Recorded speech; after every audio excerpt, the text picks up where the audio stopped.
All right, Andy, how are you? I'm good. How are you? You didn't look like Bruce Murray to me, so I wasn't fooled. How was the West Coast trip for you?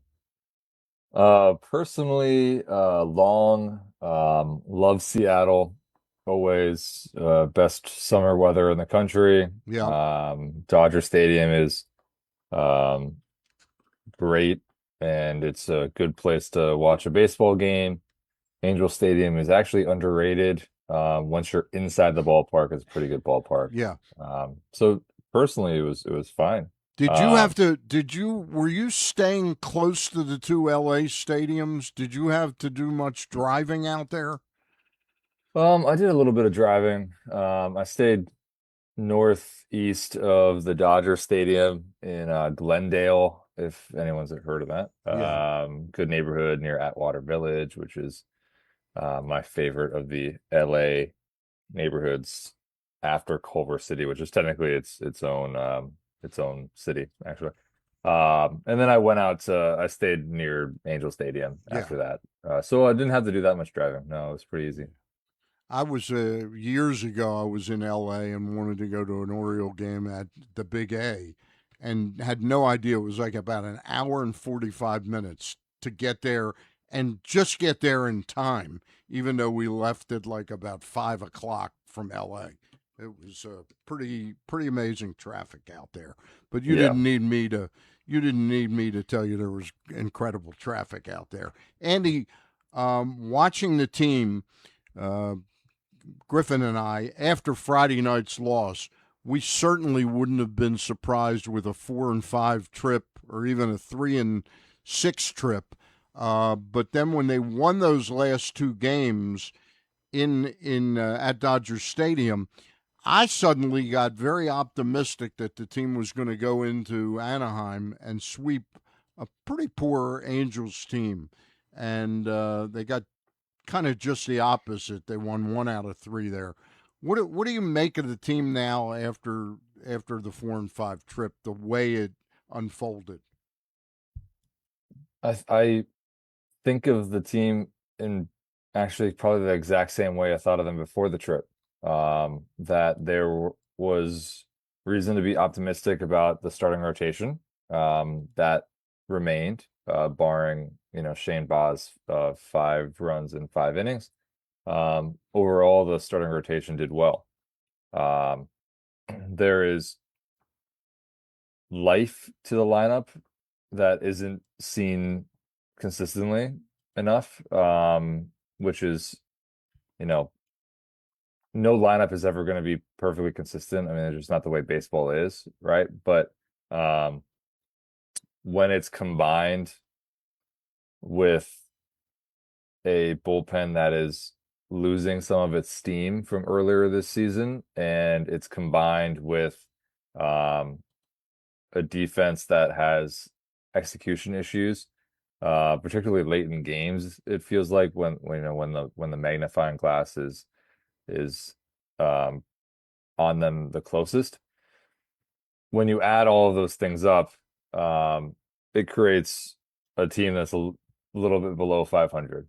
And they finished 4-5 on the road trip. I felt like it was a accurate reflection. If you don't think too much about winning the Dodgers series, and if you looked at it before going to the West Coast and you were told they went 4-5 on the West Coast, I think you understand that and say like um that's probably a fair reflection of who they are. Because really what's one of the biggest issues is just they have pieces that can click, but they don't always They click. don't always And click. now we're seeing, on Sunday, or I forget what day, Wednesday, excuse me. Um, you're seeing, Wednesday, some of the late inning arms, specifically Rico Garcia, who was fantastic to begin the year. He is less stout, so to speak, as he was at the beginning of the year. So you're seeing cracks, throughout that sometimes they line up perfectly and the team has a 12-1 win at Dodger Stadium. And then a lot of times there's just not the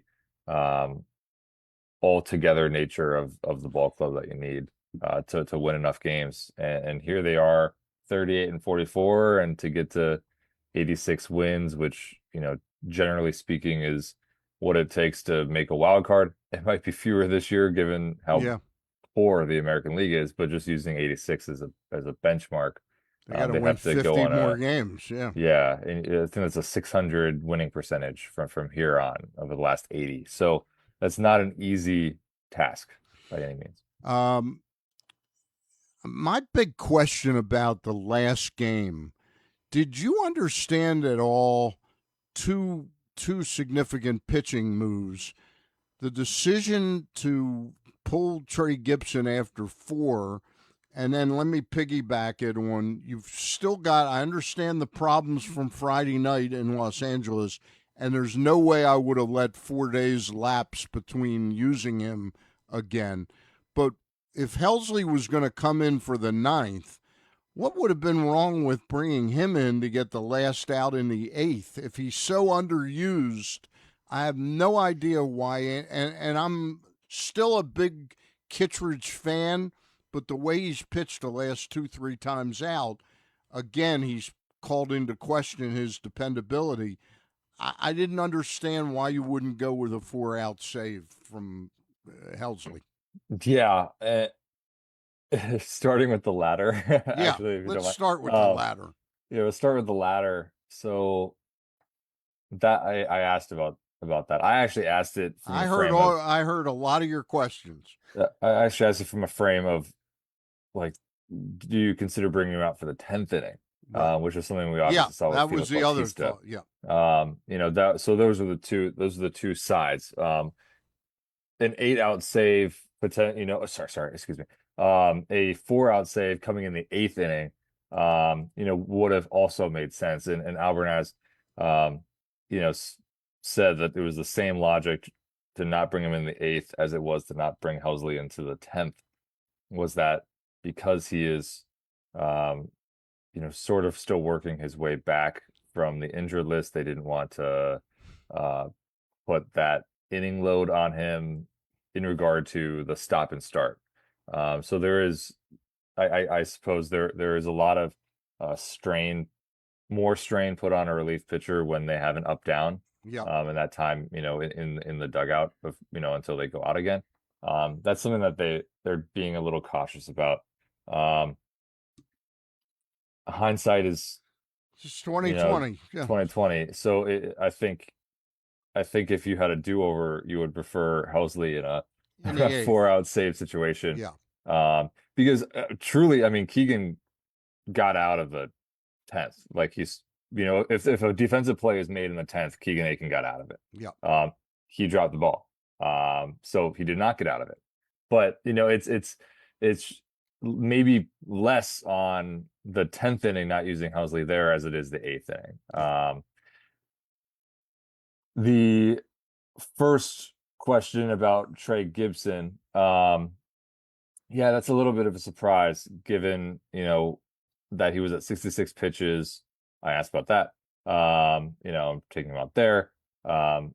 Albernaz said the bullpen was fresh. They wanted a matchup game. From then on, he managed it decently well until the obviously not having Wolfram later in the game was a troublesome. Using him in the fifth, using him in a lefty pocket in the fifth makes sense. However, you're taking away probably your best lefty reliever at that point for later in the game, which is a little, it's a little tricky. I would have liked to see Trey Gibson go farther in the game. I Yeah. think, a lot of people would have. He had a great 1-2-3 inning in the fourth. He did walk 2 batters in the third, and he gave up a 2-run homer in the first. Yeah. So there's part of the calculus was Albernaz said that he labored through the first inning, and he's going to be, you maybe want to avoid that matchup again. Possible. Yeah. But it was definitely it was definitely a interesting decision considering the fact that he was at 66 pitches, and I recognize the bullpen is fresh, um, but it's the Angels and you have a 5-2 lead. I think you probably should feel a little bit more confident in letting Trey Gibson ride a little bit, Yeah. even if it's only through five. Yeah. So that's my short answer, I All right. suppose, which was still kind of long. Griff, go ahead. I mean, yeah, I feel like we could deliberate Wednesday for the rest of the day if we wanted to. But I guess I wanted to ask you about the two guys who kind of shined over the road trip, Andy, and that was Bradish and Rogers, and we'll see Rogers again tonight. What did you make of I mean, just the how well those two pitched over the last week and a half, and do you think can we? I mean, maybe they won't ever let up a run again. But I mean, can we expect them to be able to go deeper into games and continue to give quality starts for the O's moving forward? Yeah, I thought it was incredibly impressive. I'd be remiss if I didn't, excuse me, I'd be remiss if I didn't say that, Samuel Basallo did a great job as, behind the plate for them. I'm just thinking about the Rogers start. Um, that would have been 7 scoreless innings from Rogers on Saturday at Dodger Stadium, and Basallo really helped with 2, ball to strike overturn challenges. So it was a really good behind the plate performance from Basallo as well, and Trevor Rogers gave a lot of credit to the young man. As for yeah, they're going to allow runs again. Obviously, we know that, but it was definitely a promising showcase from both of them. What Rogers did well in that game was that he had his fastball command. He actually had like a little extra oomph on the fastball as well, which doesn't hurt. But when he's commanding the fastball as well, he does, pinpointing areas on the outside of the zone or rather on the edge of the zone, excuse me. It sets up the rest of his pitches. He can get some chase, which he's not really a swing and miss pitcher by nature, but he was able to do it against the Dodgers more frequently than he has. He doesn't need to be a swing and miss pitcher when his locations are as good as they tend to be or they can be. He can have a lot of weak contact, which is probably the best outcome for Trevor Rogers. For Kyle Bradish, in Seattle and in LA, he looked I mean, he's one of the best pitchers in the game when he is on fire like that. That's an incredibly encouraging sign, that he was able to work as deeply as he did. I guess that was Monday in Anaheim. I'm kind of blurring a little bit, but I think before the season there was a lot of talk on an innings limit or pitch count limits because he was coming off of Tommy John surgery.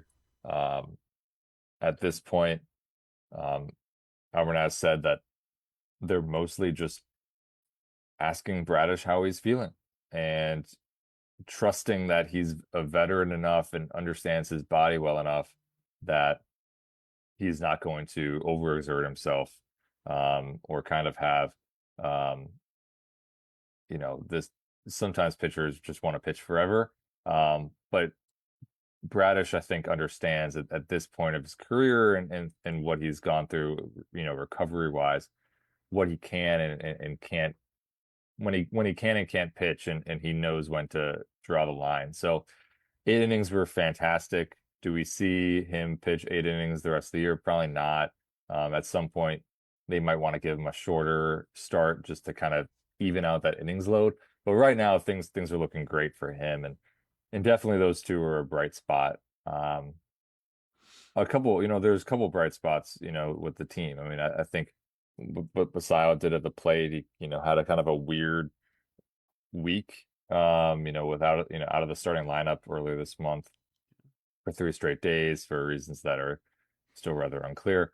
But he is, I think, really shown a lot of oomph at the plate, and he's doing a great job behind the plate right now.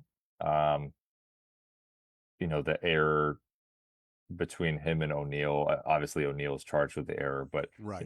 there's a lot of blame that can be thrown around, with the Helsley walks, at Dodger Stadium, things like that. There's a lot of blame that can go around. I'm sure he wants that play back. But on the whole, I liked what Basayo did as well. Let me ask you a question involving Tyler O'Neill. If Dylan Beavers is back, let's say, I'm just throwing it out, you may know something that he's closer, but let's just say he's back Monday.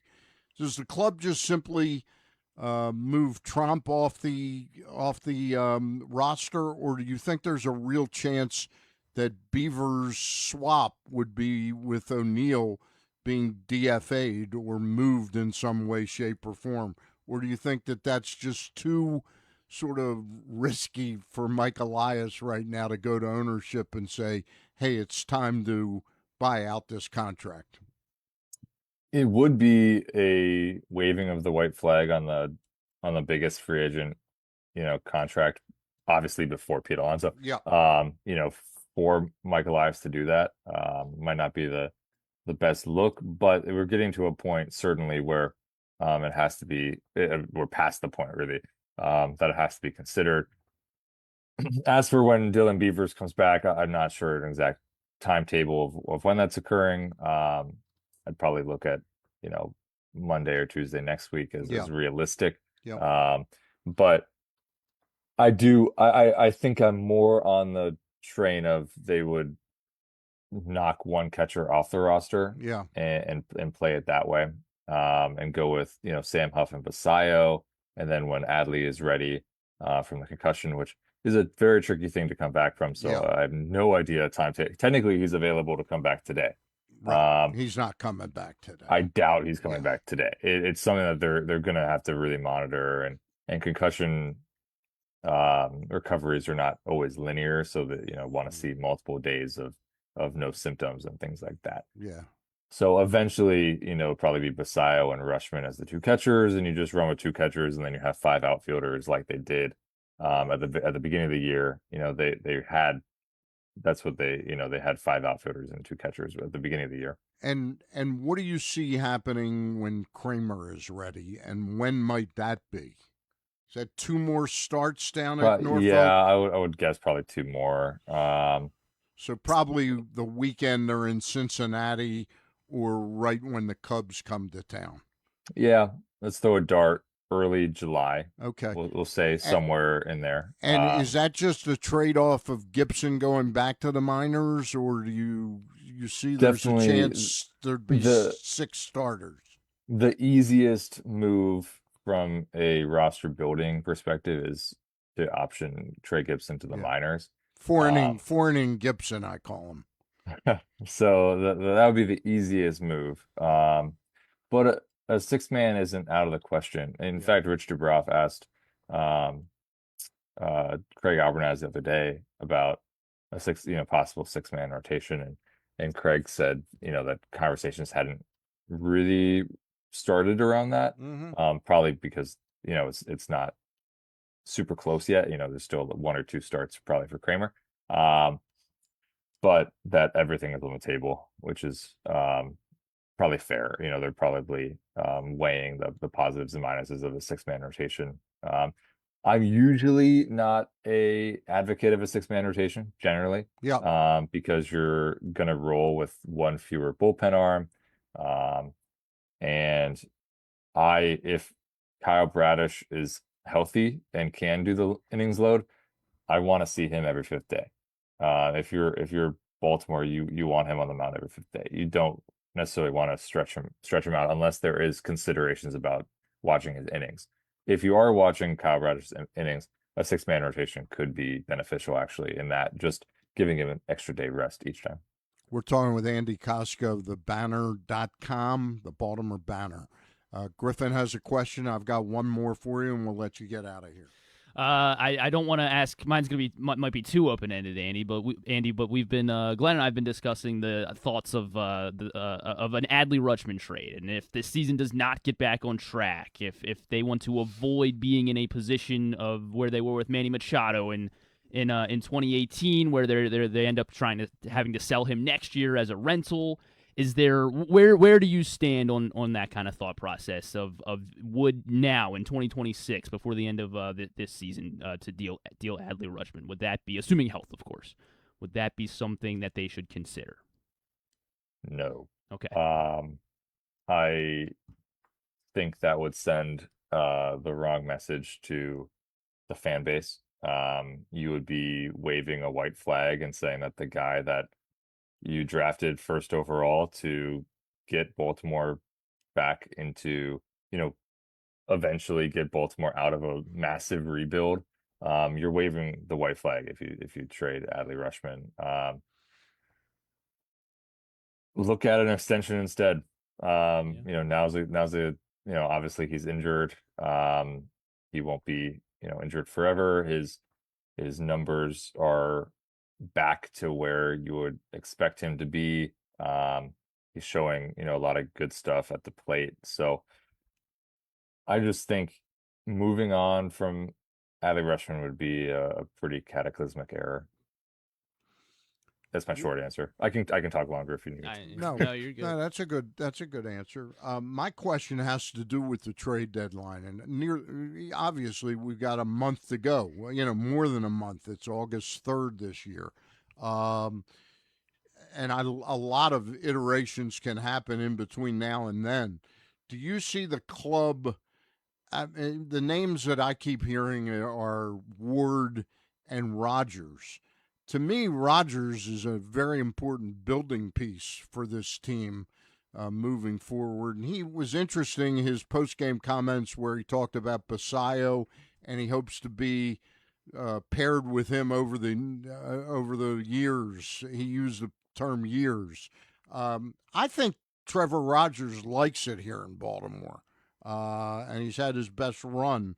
Do you foresee him being a member of this team moving forward? I'm trying to figure out how to answer that. Yes and no, which is a cop out. I'll just go with both. I'll go with both. Yes, because I do think if he, continues what he's been able to do of late, Baltimore obviously believes highly in him. Trevor Rogers really likes it here. He's made so many comments, including at Dodger Stadium, about wanting to be here. He has not been, last time, I spoke to him about it, he hasn't been approached about, a contract extension.